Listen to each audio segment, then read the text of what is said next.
Olá, meus irmãos, graça e paz seja convosco. A lição de terça-feira vem com o título O Espírito de Oração de Abraão. O espírito no sentido da intenção, aquilo que o motiva, qual é a causa, qual é a razão, qual é a intenção da oração de Abraão. Então, o espírito tem a ver com tem muito a ver com aquilo que parte do coração, com aquilo que está no íntimo do ser. Tanto que Jesus chegou a dizer certa vez, né? Meu espírito está profundamente triste até a morte. Eu estou com as minhas entranhas, eu estou com o meu íntimo, eu estou realmente amargurado. Está mostrando a intensidade de uma situação da qual está acontecendo naquele momento. E aqui, o espírito de oração de Abraão evidencia como que a causa ou a intenção ou a importância também que Abraão deu em prol da sua intercessão, que está ali relatado em Gênesis capítulo 18.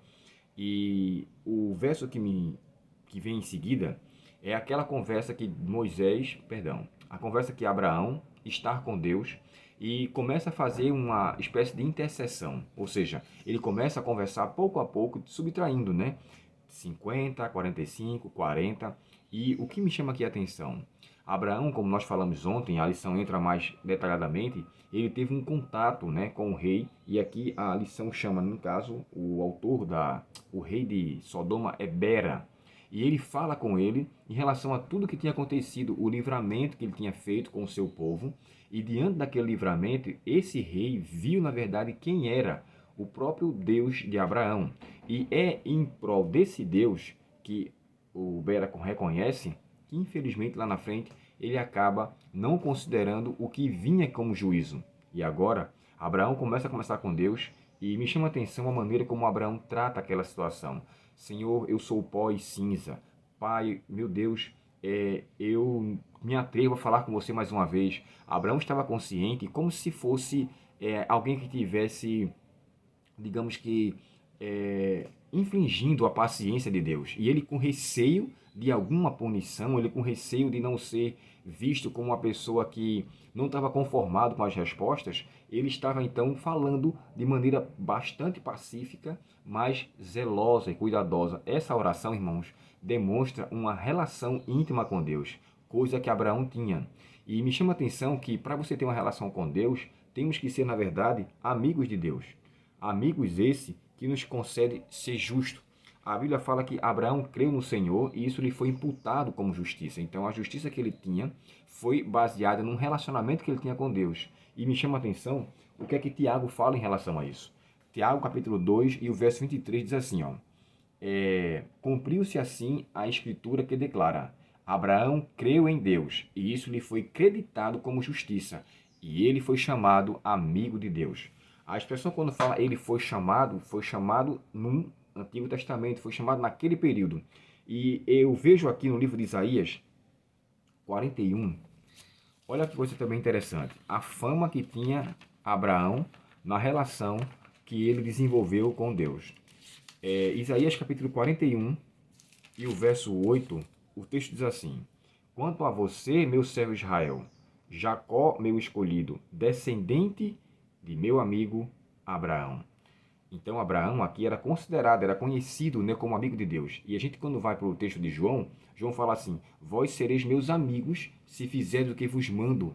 Então, a nossa relação com Deus está atrelada a uma submissão de obediência, a uma submissão de entrega e de confiança nele, coisa que Abraão só veio desenvolver quando foi lhe solicitado oferecer o seu filho em sacrifício.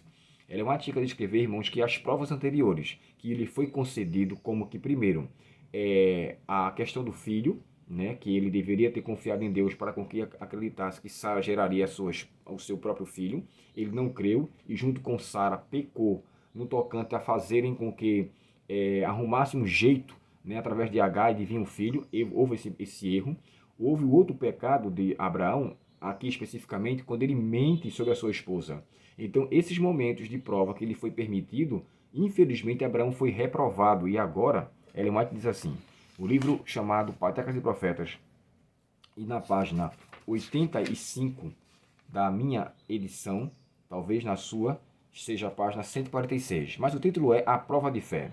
Olha só, aqui diz assim, para que ele, Abraão, atingisse a mais elevada norma Deus sujeitou a outra prova, a mais severa que o homem jamais foi chamado a suportar.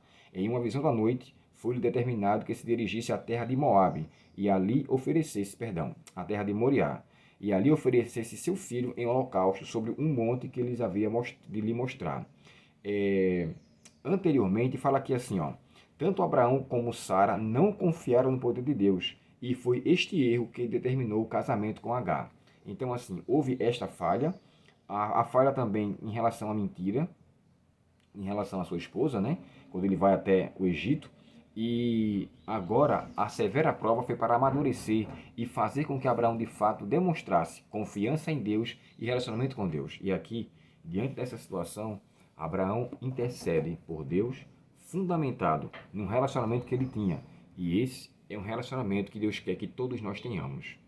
O capítulo 5 de Tiago, verso 16, fala assim: por muito pode a eficácia, ou seja, a oração de um justo pode muito em seus efeitos ou em sua eficácia.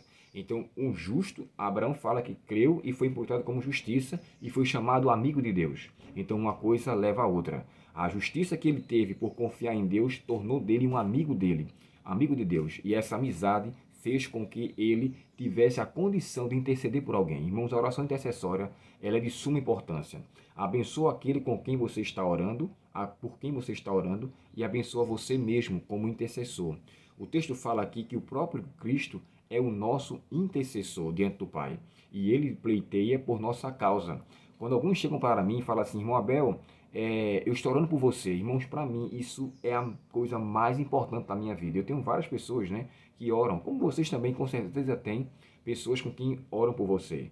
Mas para mim, falar com o Rei do Universo em prol de minha situação, de minha causa, é motivo de muita alegria. E Abraão aqui orou por um povo que era, na verdade, ímpio, como a gente leu ontem, né? O texto de Gênesis 13, verso 13. O povo era grande a maldade de Sodoma, mas ainda assim, Abraão confiara na possibilidade de ter alguns justos e sabia que se tivessem aqueles números de justos, Deus pouparia toda a cidade, coisa que lamentavelmente não foi concedido porque não tinha essa quantidade. A mesma coisa, irmãos, será na volta de Cristo. Deus separará os que são seus para punir aqueles que não quiseram ser seus. Ele queria muito que o povo de Sodoma todo pudesse ser absolvido e salvo. Enquanto a graça de Cristo ainda estiver aqui neste mundo, os ímpios permanecerão vivos por amor aos justos. Mas quando o cálice transbordar e os justos de fato estiverem separados e os ímpios quiserem confirmar a sua impiedade, então Deus irá intervir e a destruição acontecerá da mesma forma como foi com Sodoma e Gomorra. Que Deus, portanto, nos ajude a termos um espírito de intercessor e a orar pelos outros, cuidemos de nossa própria vida, para que Deus assim confirme a sua vontade e que nós possamos levar avante essa obra especialíssima, importantíssima, uma obra, sabe, não tenho nem palavra para descrever, que é a oração.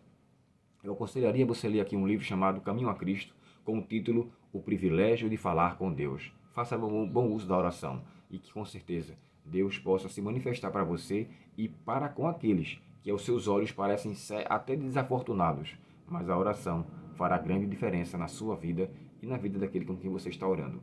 Oremos então. Querido Pai Celestial, nos motiva a orar em prol dos nossos irmãos, principalmente aqueles que aos nossos olhos parecem não ser favoráveis.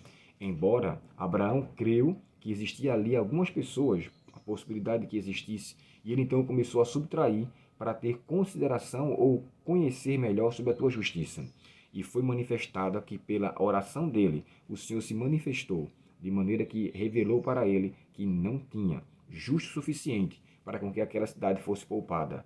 Que nós tenhamos o cuidado, Senhor, de sermos luzes para Ti sempre e constantemente. Que os nossos olhos possam ser puros aos Teus olhos, à vista de Tua presença, e que dessa maneira possamos ter o cuidado de andar nos caminhos do Senhor.